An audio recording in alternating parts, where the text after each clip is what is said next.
4월 3일 중고등부 예배를 시작하겠습니다. 사도신경으로 우리의 신앙을 고백합시다. 나는 전능하신 아버지 하나님 천재의 창조주를 믿습니다.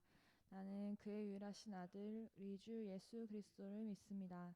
그는 성령으로 잉태되어 동정녀 마리아에게서 나시고 본디오 빌라도에게 고난을 받아 십자가에 못 박혀 죽으시고 장사된 지 사흘 만에 죽은 자 가운데서 다시 살아나셨으며 하늘에 오르시어 전능하신 아버지 하나님 우편에 앉아 계시다가 거기로부터 살아있는 자와 죽은 자를 심판하러 오십니다.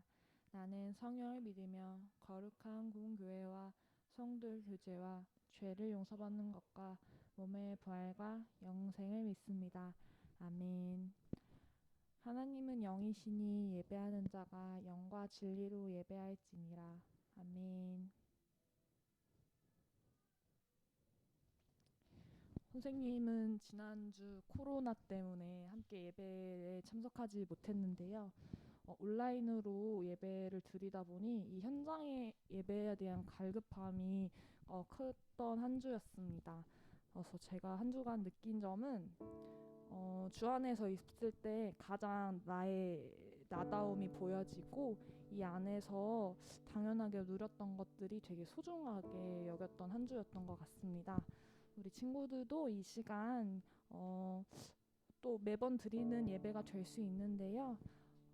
이 시간 간절함으로 하나님 우리 예배와 함께 해주시고 우리 예배를 기뻐 받아주세요 라며 함께 찬양하며 나아갑시다.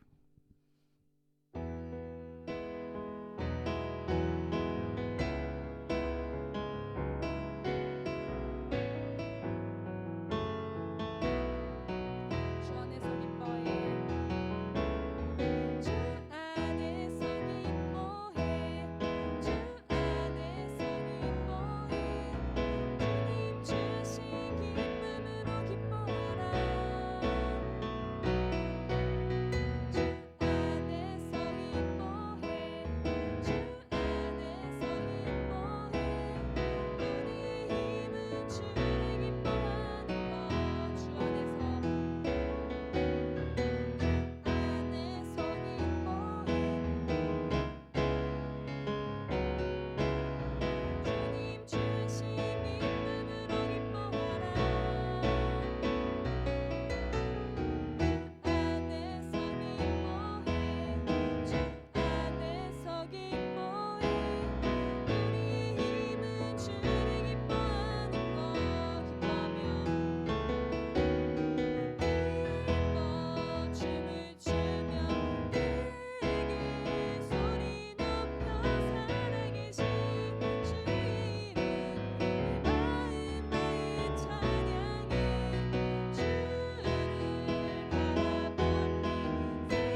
모든 찬양을 받게 합당한 하나님께 영광 올려드립니다.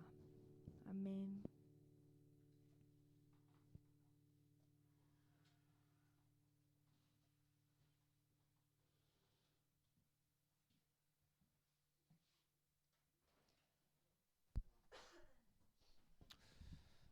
기도드리겠습니다. 하나님 아버지, 어느덧 봄이 되고 따뜻한 날씨가 되었습니다만 아침은 아직 춥고 밤도 아직 서늘합니다. 이 날씨 가운데에서 우리 학생들 그리고 선생님들, 전도사님 모두 환절기에 감기에 걸리지 않고 건강관리 잘할 수 있도록 도와주시고, 그리고 사순절이 2주밖에 남지 않았습니다. 다음 주가 되면 고난주간이 되는데 우리의 고단한 삶과 힘겨운 삶 속에서도 언제나 그 힘겨운 길을 주님께서 같이 걸어가 주심을, 우리 곁에 계심을 알게 하시고, 그리고 우리를 앞서 주님께서 고난의 길을 걸으시고 희생하심을 통하여서 우리를 구원하여 주시고 우리에게 사랑을 주시고 우리의 삶을 구원하여 주셨음을 우리가 언제나 기억하고 살아갈 수 있는 그런 고난주간 그리고 사순절이 되었으면 좋겠습니다. 우리가 비록 다짐한 것들을 지키지 못하고 하지 않기로 한 것들을 잘 지키지 못하더라도 언제나 주님께서 함께 하심을 기억하고 오직 주님께서 우리를 사랑하심을 언제나 기억할 수 있는 중고등부가 될 수 있었으면 좋겠습니다. 오늘 전하실 전도사님의 말씀을 통하여서도 우리가 삶 속에서 어떻게 주님을 따라가야 할지 항상 깨닫고 잘 알고 앞으로 나아갈 수 있는 그런 중고등부가 될 수 있게 우리의 삶을 인도하여 주세요. 사랑이 많으신 예수님의 이름으로 기도드렸습니다.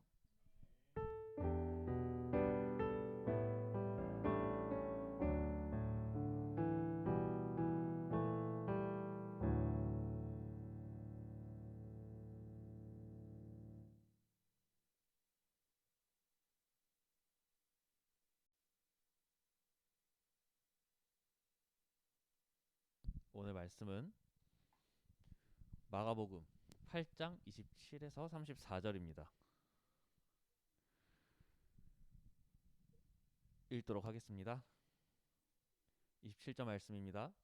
예수와 제자들이 빌립보 가이사랴 여러 마을로 나가실새 길에서 제자들에게 물어 이르시되 사람들이 나를 누구라고 하느냐. 제자들이 여짜와 이르되 세례 요한이라 하고 더러는 엘리야 더러는 선지자 중에 하나라 하나이다. 또 물으시되 너희는 나를 누구라 하느냐. 베드로가 대답하여 이르되 주는 그리스도이니이다 하매 이에 자기의 일을 아무에게도 말하지 말라 경고하시고 인자가 많은 고난을 받고 장로들과 대제사장들과 서기관들에게 버림받아 죽임을 당하고 사흘 만에 살아나야 할 것을 비로소 그들에게 가르치시되 드러내놓고 이 말씀을 하시니 베드로가 예수를 붙들고 항변하매 예수께서 돌이키사 제자들을 보시며 베드로를 꾸짖어 이르시되 사탄아 내 뒤로 물러가라. 내가 하나님의 일을 생각하지 아니하고 도리어 사람의 일을 생각하는도다 하시고 무리와 제자들을 불러 이르시되 누구든지 나를 따라오려거든 자기를 부인하고 자기 십자가를 지고 나를 따를 것이니라. 아멘. 네, 오늘 말씀은 너희는 나를 누구라고 하느냐라는 예수님의 말씀을 예수님의 물음을 빌어서 제목을 따왔는데요. 오늘 설교를 하기 전에 관점에 따라서 다르게 보이는 것이 무엇이 있을까요? 라는 질문을 여러분께 하고 싶었습니다. 저는 관점에 따라 다르게 보이는 것이 사람이 아닌가라는 생각을 했는데요. 그리고 그 사람과 사람의 관계를 맺어감에 있어서 그 관계를 어떻게 보는지가 어디서 누가 보느냐에 따라서 달라진다고 생각합니다. 누구와 어떤 관계를 맺는지는 각자가 어떻게 하느냐에 따라 다르고 생각하거나 행동함에 따라서 대립하기도 하고 함께하기도 하기 때문입니다. 조금 간단하게 요약을 하자면 어떤 현상에 대한 해석은 사람 개개인마다 입장마다 달라진다는 겁니다. 좀 풀어서 얘기하자면 어떤 사건을 보고 저의 입장과 여러분의 입장이 다르다는 거고 1년 뒤에 저의 입장과 지금의 저의 입장이 다르다라고 말할 수 있겠습니다. 이 말도 조금 어려울 것 같아서 구체적인 예를 가지고 왔는데요.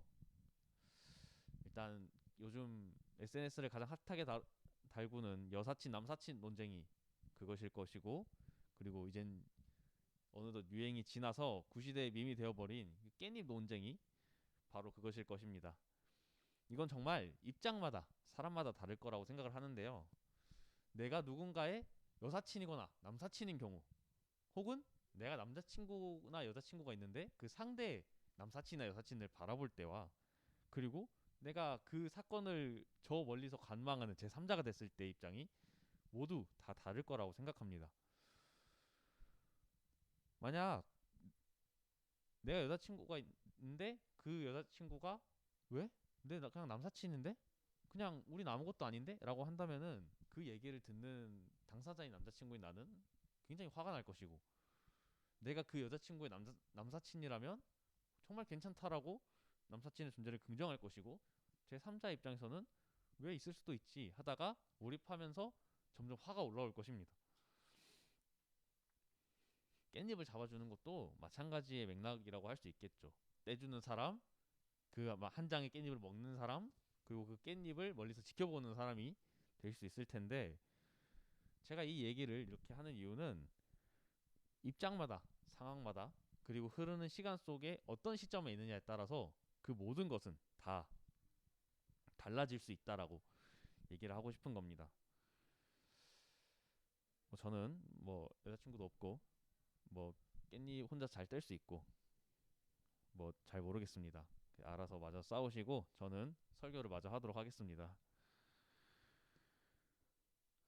이렇게 입장에 따라서 사람들의 생각은 같은 사건을 봤음에도 불구하고 이럴 수 있나 싶을 정도로 다양합니다. 그런데 이런 현상이 지금 살아가는 우리에게만 있는 것이 아니라 그 당시 혜성처럼 나타나서 기적을 일으키고 다녔던 예수님을 보는 관점도 아주 다양했습니다.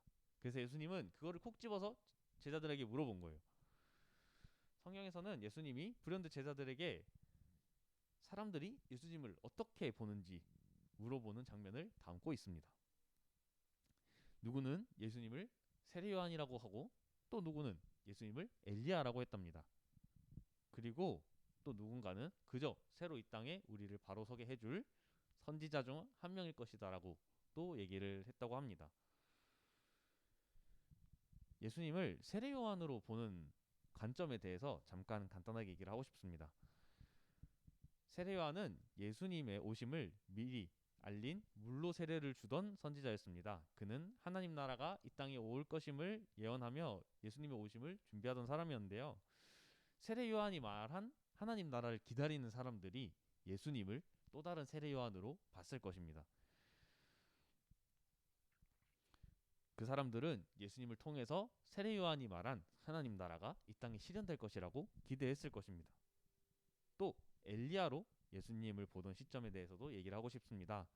엘리야는 오랜 가뭄 끝에 기도로 비를 내린 사람이고, 수많은 바알 선지자들을 기도로 이겼으며, 그리고 어떤 나라가 지고 이기는지에 대해서 하나님의 뜻대로 예언을 했고, 그리고 불마차를 타고 죽지 않고 하늘로 올라간 선지자입니다. 마찬가지로 예수님이 엘리야 예수님을 통해서 엘리야를 봤던 사람들은 지금 그때 엘리야의 시대와 같이 예수님의 입에서 이스라엘이 이기는, 그리고 이스라엘의 곤란한 상황들이 하나님의 능력으로 해결되는 상황을 기대하고, 또 예수님을 따름으로써 그 모든 것들이 이루어질 것이라고 믿었던 사람들일 것입니다. 그리고 선지자들은 이때까지 역사 속에서 나타나서 하나님의 뜻을 사람들에게 알려주고 다시 이스라엘을 바로 세우고, 그리고 이스라엘이 공경에 처하고 우상 숭배에 빠졌을 때마다 다시 하나님에게 돌아오게끔 도와주는 조력자의 역할을 했습니다. 이번에도 예수님은 같은 역할을 할 것이라고 사람들이 기대하고 또 그렇게 봤다는 것입니다. 그런데 제자들은 그 사람들의 시점이 맞는 말이긴 하지만 온전한 관점이라고 생각하진 않았을 것입니다. 내가 예수님 곁에서 지켜본 바로는 그것보다 더 위대하고 완전한 분이시다라고 말을 하고 싶었을 것입니다. 그때 예수님이 제자들에게 말합니다. 너희는 나를 누구라고 하느냐? 그랬던 제자들은 그 이전의 대답에서 받고 이제 더블로 가는 것입니다. 하나님의 아들이고 앞서 선지자들과 다르게 하나님 나라를 온전하게 이곳에 도래하게 만들 그리스도라고 고백합니다. 그러나 그 뒤에 예수님은 제자들이 원하지도 생각하지도 않았던, 그리고 사람들의 관점과는 굉장히 다른 대답을 하십니다. 나는 사람들이 나를 통해 보고 생각하는 선지자들처럼 세상의 권력과 잘못된 믿음을 이기고 부수려함이 아니다. 오히려 나는 바리새인과 서기관들에 의해 죽은 뒤 3일 후에 다시 살아나야 한다 라고 말씀하십니다.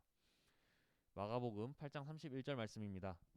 인자가 많은 고난을 받고 장로들과 대제사장들과 서기관들에게 버림받아 죽임을 당하고 사흘 만에 살아나야 할 것을 비로소 그들에게 가르치시되. 제자들은 이 예수님의 말씀을 듣고 뭔가 잘못되었다는 것을 직감적으로 느꼈을 것입니다. 그리고 설득을 시도하려고 했겠죠.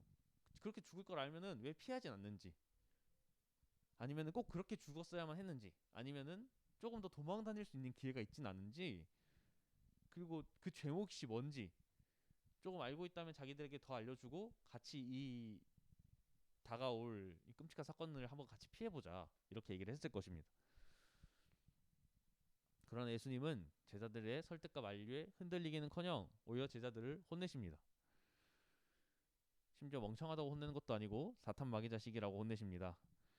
사람들이 예수님에게 했던 선지자적 메시아적 기대를 모두 저버리고 그들의 손에 죽임을 당하는 것, 그리고 다시 살아나는 것이 하나님의 일이라고 말씀하십니다. 베드로 입장에서는 굉장히 억울한 사건입니다. 베드로는 생계, 가족 전부 버리고 몇 년 동안 예수님만 쫓아다니면서 하나님 나라를 이룰 그리스도라고 고백까지 했는데, 예수님이 너의 그런 큰 포부는 이루어지지 않을 것 같고 내가 나중에 죄인이 돼서 십자가에서 처형당해 죽을 거야 라고 하니까 베드로가 그 사건도 당황스럽고 그걸 알고 있는 예수님도 너무 당황스러운 거예요. 내가 예수님을 통해서 하나님 나라의 권좌에 앉을 수 있었는데 내가 잡은 줄이 썩은 동아줄이었다니 베드로의 심정은 어땠을까요? 우리는 모두 나에게 맞춰진 상황을 원합니다. 바로 내 앞에서 딱 섰는데 신호가 파란불로 바뀌거나, 정확한 타이밍에 버스가 오거나, 지하철이 딱 오거나, 시험 때 내가 공부한 것만 나와서 나의 점수가 가성비로 나오거나 하는 상상을 하기도 하고, 또 그렇게 기도하기도 했을 것입니다. 그렇게 기도해도 하나님이 들어주시지 않습니다. 그러나 예수님의 공생의 사역과 십자가에서 죽으시고 부활하신 이유는 우리가 간절히 바라고 믿는 그대로 이루어지기 위한 능력과 전능함이 아닙니다. 바로 하나님의 일 때문입니다. 하나님의 일은 우리가 모르는 어렵고 난해하며 이해할 수 없는 이야기가 아닙니다.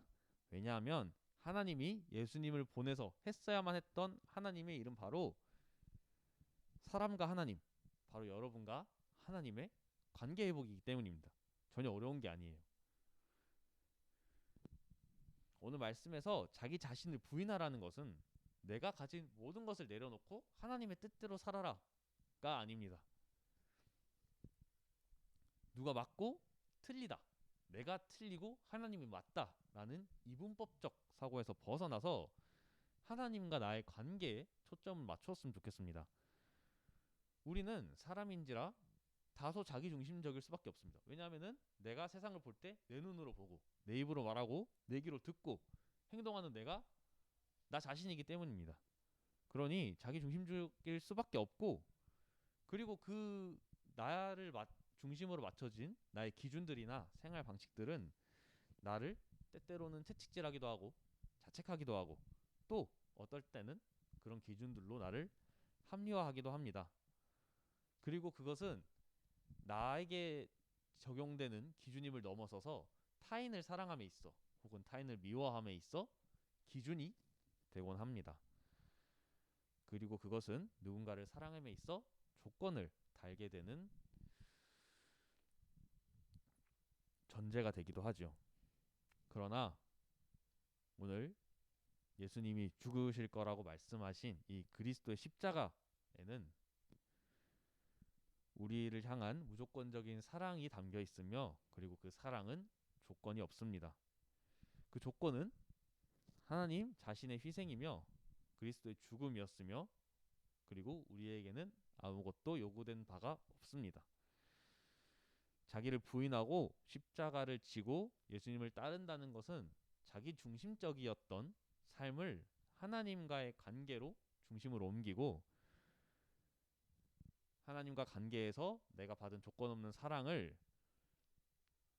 하나님과의 관계를 통해 배워가는 삶을 말하는 것입니다. 하나님과의 관계를 통해 그리스도의 구원하심을 통해 조건 없는 사랑을 배우고 실천하며 하나님 나라의 백성으로 살아가는 우리 성수동교회 중고등부 공동체가 되길 소망합니다. 기도하겠습니다. 우리를 구원하신 하나님, 오늘 예배를 통해 우리가 예수님이 이 땅에 오신 이유를 알고 하나님과의 관계에 초점을 맞추는 하나님 나라의 백성이 되고자 결심합니다. 우리가 우리의 욕심과 가치를 옳다고 믿기보다는 그리스도를 통해 드러난 하나님의 사랑에 집중하기를 원합니다. 우리가 스스로를 부정하고 각자의 십자가를 지고 예수님을 따를 때 하나님과의 관계가 회복되고 더 온전해짐을 믿습니다. 감사드리며 예수님의 이름으로 기도드립니다. 아멘. 봉헌하는 시간입니다.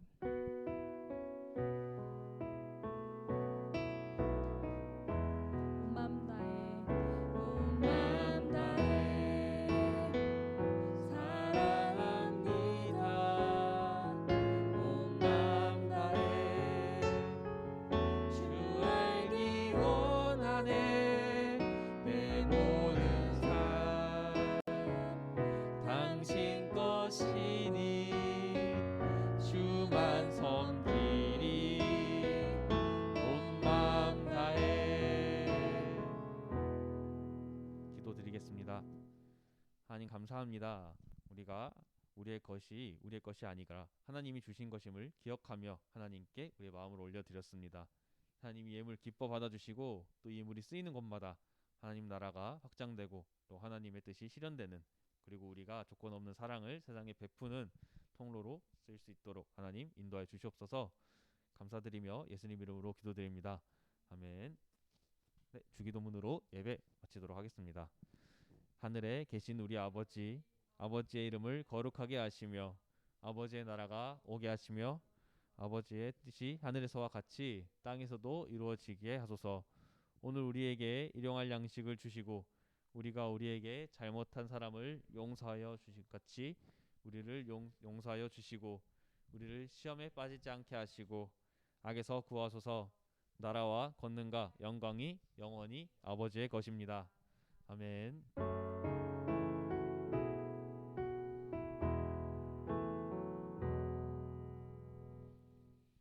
네, 오늘 예배 드리느라 수고하셨습니다. 다들 살아 계신가요?